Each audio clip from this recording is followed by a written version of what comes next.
স্বামী বিবেকানন্দ বলেছে যে নারী জাতির আদর্শ সীতা, সাবিত্রী, দময়ন্তী। আর এই পশ্চিমবঙ্গের ভূমি চিরজীবন শক্তির আরাধনা করে আসছে। শক্তির পূজারী আমরা বাঙালিরা। এই শাক্তের পূজারী আমরা এখানে। আর আমরা এখানে যারা শক্তির পূজা করি, কি হারে শক্তির অবমাননা হচ্ছে। একটার পর একটা ঘটনা আমরা দেখেছি। কামদুনি দেখেছি, পার্কস্ট্রিট দেখেছি, আয়েশা বলে একটা মেয়েকে কি হারে রেপ, ধর্ষণ, গণধর্ষণ করা হয়েছিল দেখেছি। আর আজকে একটা মেয়েকে দেখছি আরজি করের যে ঘটনা। কি শক্তির অবমাননা! যেই জাতি নারীকে সম্মান করতে জানে না, যেই জাতি নারীর অবমাননা করে, সেই দেশ, সেই জাতি কখনো উপরে উঠতে পারে না।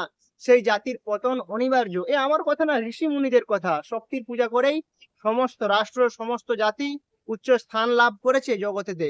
আর যারা শক্তির অবমাননা করে, যারা মহিলাদের, যারা মাতৃজাতির চুলের মুঠি ধরে তাদেরকে তাদের ওপর অবমাননা করে, লাঞ্ছনা করে, যারা তাদের সম্ভ্রমহানি করে, সেই জাত কি করে বড় হতে পারে আপনারা বলুন?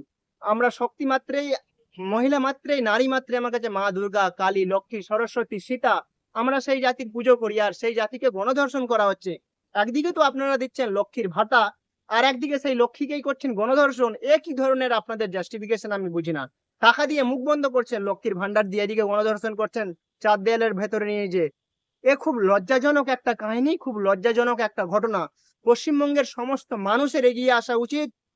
দল মত নির্বিশেষে, ভাষা, ভাষী, ধর্ম, সম্প্রদায় সব নির্বিশেষে এই জঘন্যতম যে নৃশংস হত্যালীলা করেছে আরজিকালের ওই আমার যে বোনের সাথে, তার তার বিরুদ্ধে প্রতিবাদ করার সময় এসেছে।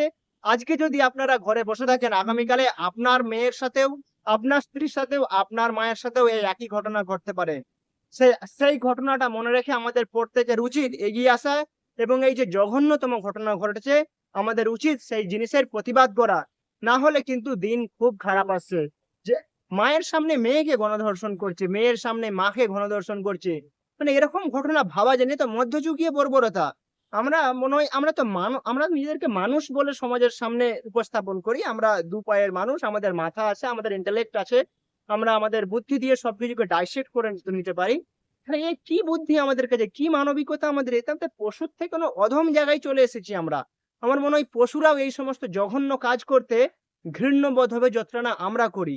একটা মেয়েকে কি হারে নির্যাতন করা হয়েছে, কি হারে তার সাথে মানে চরম লাঞ্ছনা করা হয়েছে, এগুলো ভাবা যায় না। আরজি করের যে ঘটনা রাজ্য তথা সমস্ত দেশ তথা বিশ্বকে একদম হিলিয়ে রেখে দিয়েছে। আসুন এর প্রতিবাদ প্রদর্শন করুন, রাস্তায় নামুন। না হলে কিন্তু এই ঘটনা আপনার আমার বাড়ির মেয়েদের সাথেও কিন্তু আগামীকাল ঘটতে চলেছে।